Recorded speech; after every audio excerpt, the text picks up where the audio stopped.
Welcome to sports live presented by cool. আপনাদের সাথে আছি আমি মঞ্জুরি আজাদ, সেই সঙ্গে আছি আমি সৈয়দ আবিদ হোসেন সামি। গতকালকে পর্যন্ত কি গেস করা যাচ্ছিল বাংলাদেশ টেস্ট ম্যাচ জিতবে? একদমই আনএক্সপেক্টেড, পুরাই মনে হচ্ছে স্বপ্নের মধ্যে আছি, ঘোরের মধ্যে আছি। আমার মনে হয় এখন আমি ঘোর থেকে কেটে উঠতে পারছি না, এরকম। 2003 সালে তোমার বয়স কত ছিল? 2003 সালে আমার বয়স কত ছিল? 5-6 এরকমই হবে। ওকে, 2003 সালে মঞ্জুরির মনে থাকার কথা না, কিন্তু আমাদের মনে আছে। 2003 সালে মুলতানে একটা টেস্ট অনুষ্ঠিত হয়েছিল বাংলাদেশ এবং পাকিস্তানের মতো, যে টেস্ট ম্যাচটা আসলে বাংলাদেশকে অনেকাংশে হারিয়ে দেয়া হয়েছিল। মুলতানের হারের কান্না ফিরে এলো রাওয়ালপিন্ডি টেস্টের জয়ের পর। 21 বছরের অপেক্ষার অবসানে আবেগ ধরে রাখতে পারলেন না খালেদ মাহমুদ সুজন। বলছেন যা পারেনি তার সময়ের প্রজন্ম, তাই করে দেখিয়েছে নাজমুল শান্তরা। সুজনের বিশ্বাস এই জয়ের মধ্য দিয়ে মুশফিক সাকিবের মতো আরও ম্যাচ উইনার তৈরি হবে টাইগারদের মাঝে। অকপটে স্বীকার করেছেন দেশে ক্রিকেটের অবকাঠামো সীমাবদ্ধতার কথা। 2003 তো অন্যরকম হতে পারতো, আসলে টু বি ভেরি অনেস্ট অন্যরকম হতে পারতো। বাট আমি মনে করি যে তখন হয়তো আমাদের এক্সপিরিয়েন্স ছিল না। জীবনে চলার পথ কত স্মৃতিই না তৈরি করে। টুকরো টুকরো ছবিগুলোর মাঝে কিছু স্মৃতি কখনো ধূসর হয় না। খালেদ মাহমুদ সুজনের জীবনের ক্যানভাসে তেমন একটা ছবি যেন মুলতান। 7 উইকেট নিয়ে সেদিন ম্যাচ সেরা হতে পারতেন, কিন্তু ইতিহাস মুলতান টেস্টে দিন শেষে বাংলাদেশের নাম লিখিয়েছিল পরাজিতদের তালিকায়। 21 বছর পর সে মুলতানের কান্না হাসি হয়ে ফিরল রাওয়ালপিন্ডিতে। আবেগ আপ্লুত সুজনের চোখে তাই তো আনন্দ অশ্রু। 21 বছর আগে যেটা মনে ছিল এত বছর ধরে, ওটা আজকের পর আর মনে থাকবে না মনে হয়। আজকের পর থেকে খালি রাওয়ালপিন্ডির টেস্ট ম্যাচটাই মনে থাকবে। প্রত্যেকটা ব্যাটিং মনে থাকবে, প্রত্যেকটা উইকেট মনে থাকবে। ওটাই এখন অনেক খুশির ব্যাপার আর কি। বিসিবিতে বয়স ভিত্তিক দল নিয়ে কাজ করেন বলে আজকের শরীফুল রানাদের খুব ভালো করে চেনেন। আবার কোচিংটা পেশা বলেই জানেন দেশের ঘরোয়া ক্রিকেট কাঠামো। 24-এ ছাত্র জনতার দিন বদলে, তাই তো অকপটে অবকাঠামো সীমাবদ্ধতার কথা তুলে ধরতে দ্বিধা করলেন না সুজন। প্লেয়ারদের কৃতিত্ব সবার আগে। ওরা হার্ডওয়ার্ক করে বলে আমরা জিতি না, ওরা কষ্ট করে। কারণ আমাদের, যেটা আমি সবসময় বলি, যে আমাদের ইনস্ট্রাকচার তো প্রত্যেকটা টেস্ট প্লেয়িং ক্রিকেটের মতো না। আমরা এখানে যে ফাইট করি এটি অনেক কিছু, বাট তারপরে ওরা যে এই ছোটো পরিসরে, ছোটো সীমাবদ্ধতার মধ্যে ওরা নিজেদেরকে মেরে ধরে বারবার ভালো ক্রিকেট খেলা, আমাদের মুখে হাসি ফুটিয়ে আনে, এটা অবশ্যই কৃতিত্ব সবার। সাকিব আল হাসানের বিরুদ্ধে দেশে হয়েছে হত্যা মামলা। এমন চাপের পরও মাঠে নেমে শেষ দিনে বল হাতে নিয়েছেন 3 উইকেট। কেমন করে পারেন এই সাকিব? সাকিবের মনে এখন অনেক কিছুই চলছে আসলে, সত্যি কথা বলতে গেলে। বাট সাকিবকে যতটুকু কাছ থেকে দেখেছি বা ওর সাথে কথা বলে বুঝি বা জানি, যে সবসময় ইজ ভেরি মেন্টালি টাফ। তো কালকের একটা ছোটো কথা হচ্ছিল যে মেন্টালি টাফের ব্যাপারটা, আমি বললাম যে ওর সাথে একবার কথা বলেন, কথা বলা উচিত আমাদের। যে মানে আমরা জানি যে সাকিব বাংলাদেশের আজকের এখানে আসার পিছনে ওর অবদান কত। দেশের মতো বদল এসেছে ক্রিকেটেও। রাওয়ালপিন্ডি টেস্টটাকে সামনে রেখে যদি পরিকল্পনা সাজানো যায়, তবে লাল সবুজ দলটা একদিন বিশ্বকাপ জিতবে, এমন বিশ্বাস 2019-এ যুব বিশ্বকাপ জয়ী দলটার পেছনের এই নায়ক। তাহমিদ, যমুনা স্পোর্টস, ঢাকা। আমাদের সঙ্গে স্পোর্টস লাইভে যুক্ত হচ্ছেন আজকের দিনের অতিথি ইশতিয়াক আহমেদ, সাবেক ক্রিকেটার, বাংলাদেশ জাতীয় ক্রিকেট দল। ইশতিয়াক ভাই, আমন্ত্রণ আপনাকে স্পোর্টস লাইভে। হ্যাঁ, থ্যাংক ইউ। ইশতিয়াক ভাই, একটা ঐতিহাসিক টেস্ট জয় বাংলাদেশের প্রথমবারের মতো পাকিস্তানের এগেইনস্টে। কয়েকটা ফ্যাক্টর নিয়ে কথা বলতে চাই। পাকিস্তান প্রথমত টেস্ট টিমটা ডিক্লেয়ার করেছে অনেক আগে যে বেস্ট 11 কারা থাকছে। কোনো স্পিনার নাই, সারপ্রাইজিংলি ফ্রন্টলাইনের কোনো স্পিনার তারা খেলায়নি এই টেস্ট ম্যাচে। এবং প্রথম ইনিংসে তারা ডিক্লেয়ার করেছিল যে সময়টাতে, আরেকটু সময় তারা ব্যাট করতে পারতো কিনা, খানিকটা আন্ডারস্টিমেট কি করা হয়ে গিয়েছিল বাংলাদেশকে? হ্যাঁ, আমার মনে হয় যে একটু আন্ডারস্টিমেট করেছে। এবং আগে টিম অ্যানাউন্স করার পিছনের কারণ ছিল they were loaded with fast bowlers. জি, তারা হয়তো বা হোমওয়ার্ক করে দেখেছে যে, কিংবা খেলা বাংলাদেশ ফলো করে দেখেছে Bangladesh is probably a little weak against fast bowling. এবং 4-4টা ফাস্ট বোলার, এবং আমরা শুনতে পাচ্ছিলাম রাওয়ালপিন্ডির উইকেটটা একটু ফাস্ট বোলিং বান্ধব উইকেট হবে, যে জন্য প্ল্যানটা ওইটাই ছিল, ওয়ান ট্র্যাক, যে বাংলাদেশকে ফাস্ট বোলিংয়ে ঘায়েল করবে। বাট সেটা হয়নি। এবং ডিক্লেয়ার করার পিছনে যে কারণটা, সেটাও নোবডি ক্যান ফিগার আউট যে কেন ডিক্লেয়ার করলো।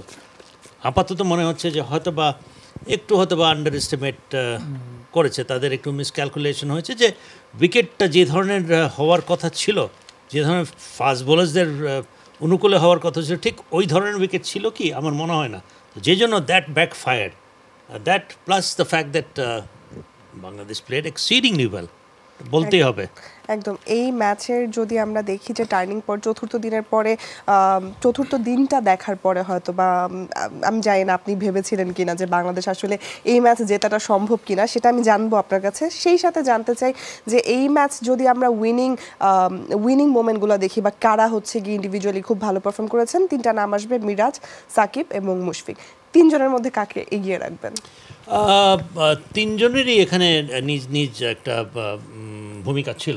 জি, মুশফিক অবশ্যই, মুশফিক শ্রীলঙ্কার এগেন্সে টেস্ট ম্যাচ খেলে নেই, ও নিজেকে প্রিপেয়ার করেছিল। 2 মাস 2.5 মাস যে একটা গ্যাপ ছিল, ও নিজেকে মেন্টালি প্রিপেয়ার করেছে, টেকনিক্যালি হি প্রিপেয়ার হিমসেলফ যে এখানে আসলে কি ধরনের, and that's why he opted to play for a team.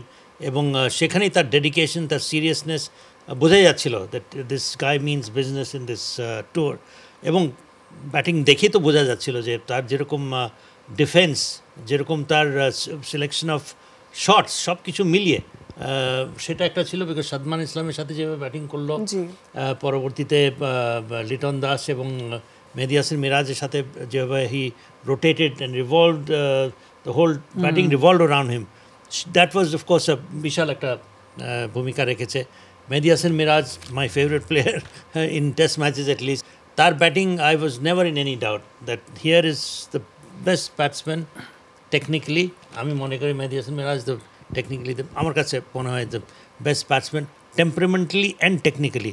তো তার একটা ভূমিকা ছিল সেখানে। He helped Mushfiq Rahim to erase the deficit এবং একটা লিড নেওয়ার। তারপরে তার বোলিং তো ছিলই নিঃসন্দেহে একটা। সাকিব আল হাসান না বললেই নয়, সে তো একটা মেন্টাল প্রেশারে তো আছে। এবং এই উইকেট থেকে যদি কেউ এক্সট্র্যাক্ট করতে পারতো, এই wicket was not offering anything to anyone, neither the spinners nor the fast bowlers, but his experience এবং তার যে ইন্টেলিজেন্স, সেখান থেকেই সে he could extract a little bit of turn, a little bit of a bounce, এবং এখানেই ঘাবড়িয়ে দিয়েছে ব্যাটসম্যানদেরকে, একটু প্রেশারে রেখেছিল। ওর প্রেশারের কারণে আমার মনে হয় যে পাকিস্তান ব্যাটসম্যানগুলা, যেরকম আমরা শফিককে যেভাবে আমরা আউট হতে দেখেছি, and then the other batsmen also, it was all because he exerted some pressure on them. So তিনজনেরই, as you right, তিনজনেরই আলাদা আলাদা ভূমিকা ছিল behind this victory. বাংলাদেশের অতীতে একদম রিসেন্ট পাস্টেও যদি আমরা বলি টেস্ট ম্যাচগুলো ইভ্যালুয়েট করতে গেলে ফিল্ডিং এফোর্ট অনেক পোর থাকতো, number of catches being dropped আমরা দেখেছি অন ভেরিয়াস ওকেশনস। সেই জায়গায় এই টেস্ট ম্যাচটা একটা ব্যতিক্রম কিনা এবং ফিল্ডিংটা একটা বড় টোন সেট আপ করেছে কিনা। কারণ প্রথম সেশন আমরা দেখতে পেয়েছিলাম যে জাকির হাসানের ক্যাচ, লিটন কুমার দাসের ক্যাচ, স্ট্যাম্পিংগুলো প্রপারলি করা, এবং এই টেস্ট ম্যাচে মাত্র একটা ক্যাচ ড্রপ হয়েছে সামগ্রিকভাবে, যেটা বাবর আজমের যেটা ক্যাচ, যেটা সেকেন্ড ইনিংসে জিরোতে আউট হতো। সো এই টেস্ট ম্যাচে ফিল্ডিংটা একটা বড় ডিফারেন্স ক্রিয়েট করেছে কিনা। হ্যাঁ, but in this test matches you can't afford to lose drop catches. Liton Das যখন ক্যাচটা ড্রপ করলো, আমি বললাম এই বুঝে গেল বাংলাদেশের তো ওই একটা মানে একটা ব্যাধি আছে, নিজে প্রেশারে যখন পড়ে বেরোতে পারে না, আর যখন দলকে প্রেশারে ফেলে সেটা আবার রাখতে পারে না। সো আই থট এই বুঝিয়ে this chance Babar Azam will be expensive sort of miss, but luckily fantastic bowling by Nahid Rana.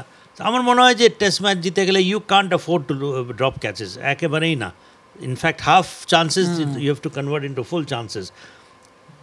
জিতেছে overall, yes I will agree with you যে অনেক ভালো ইয়ে করেছে, বাট দিস ভালো ইজ নট গুড ইনাফ।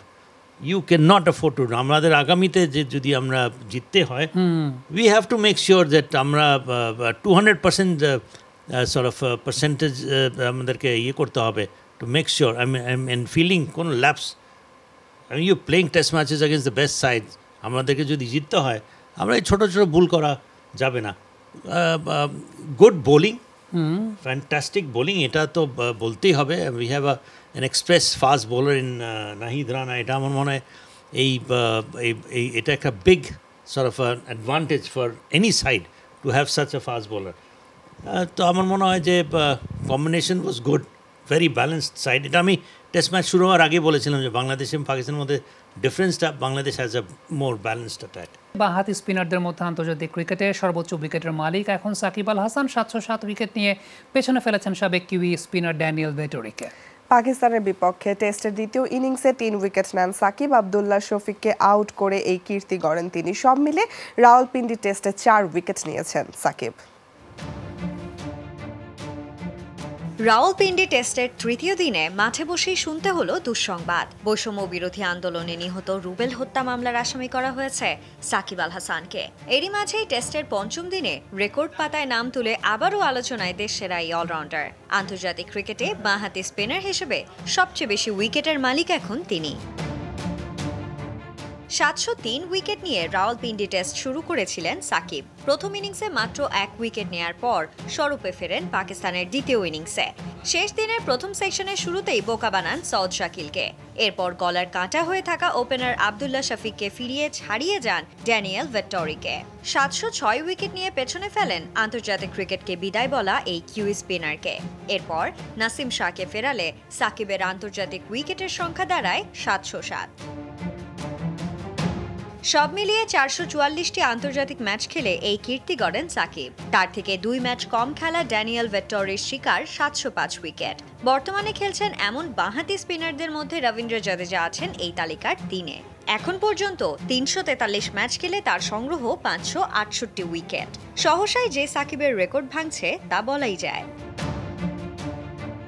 আন্তর্জাতিক ক্রিকেটে সর্বোচ্চ উইকেটের রেকর্ড অবশ্য মুতিয়া মুরালি ধরনের। 3 ফরম্যাটের এই সাবেক লঙ্কান নিয়েছেন 1347 উইকেট। ডানহাতি স্পিনার হিসেবেও সবচেয়ে বেশি উইকেটের কীর্তি তার। আর ডানহাতি পেসার হিসেবে সর্বোচ্চ 991 উইকেটের কীর্তি জেমস অ্যান্ডারসনের। বাঁহাতি পেসার হিসেবে সর্বোচ্চ 916 উইকেটের মালিক অবশ্য ওয়াসিম আকরাম। এবার বাঁহাতি স্পিনার হিসেবে সর্বোচ্চ উইকেটের চূড়ায় নিজের নাম লেখালেন সাকিব আল হাসান। 707 উইকেটের মধ্যে সাদা পোশাকে সাকিবের সংগ্রহ 240 উইকেট। সবচেয়ে বেশি 317 উইকেট নিয়েছেন 50 ওভারের ক্রিকেটে, আর টি-20তে তার সংগ্রহ 149 wicket. Sanjana Ivy, Jamuna sports.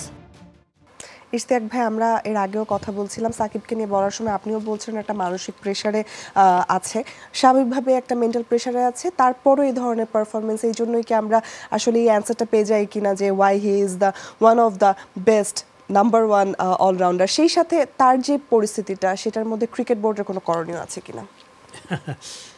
It's a tricky situation, sure. আমার মনে হয় যে ফারুক এবং ফাহিম নতুন যারা এসছে, obviously president and senior member, তারা হয়তো বাসায় অনুমান করতে পারেনি এই ধরনের একটা পরিস্থিতির সম্মুখীন হবে। এখন obviously the country is going through a process, reforms, trying to clean up the mess. সাকিবের একটা পলিটিক্যাল অ্যাফিলিয়েশন থাকার কারণে যেই ইনিশিয়েটিভটা নেওয়া হয়েছে, সেটা মূলত তার পলিটিক্যাল অ্যাফিলিয়েশন থাকার কারণে, যে কারণেই বোর্ডকে এই ধরনের একটা নির্দেশ দেওয়া হয়েছে। তো গুরুত্বপূর্ণ বিষয়, কারণ গভর্নমেন্টের এটাকে লক্ষ্য রেখেই কিন্তু এই জিনিসটা করা হয়েছে। নট নেসেসারি যে সাকিবের বিরুদ্ধে পার্সোনালি কারো কোনো ইয়ে আছে। তো এখানে বোর্ড সেভাবেই চিন্তা করতে হবে। আমার মনে হয় এটা বোর্ড এই জিনিসটাকে কোনোভাবে ওভারলুকও করতে পারবে না। So it has to be, a decision has to be taken in line with what the government is thinking. এখানে হয়তোবা যদি কোনো অবভিয়াসলি একটা তো এটার স্টেপ তো নিতেই হবে। নেওয়ার আগে আমার মনে হয় হয়তো বা বোর্ড এটা পরামর্শ করবে, নিশ্চয়ই রেসপন্সিবল কারোর সাথে পরামর্শ করে এই সিদ্ধান্তটাকে এক্সিকিউট হতে বা করবে। But as far as Shakib is concern, yes, he is a senior pro, mentally tough player. এই ধরনের অনেক সিচুয়েশন সে ফেস করেছে। এটা কোনো লিটল বিট ডিফারেন্ট, বাট আমার মনে হয় যে তার যে পারফরমেন্স দেখেছি, obviously he was, as you rightly asked, যে তার ভূমিকা কতখানি ছিল, তার যে বড় একটা ভূমিকা ছিল, এখানেই বোঝা যায় যে how tough let's hope for the best. Ishtiaq ভাই, থ্যাংক ইউ ভেরি মাচ আজকে আমাদেরকে সময় দেওয়ার জন্য। দর্শক, এই ছিল আজকের স্পোর্টস লাইভ। এত সাথে থাকার জন্য সবাইকে ধন্যবাদ। আল্লাহ হাফেজ।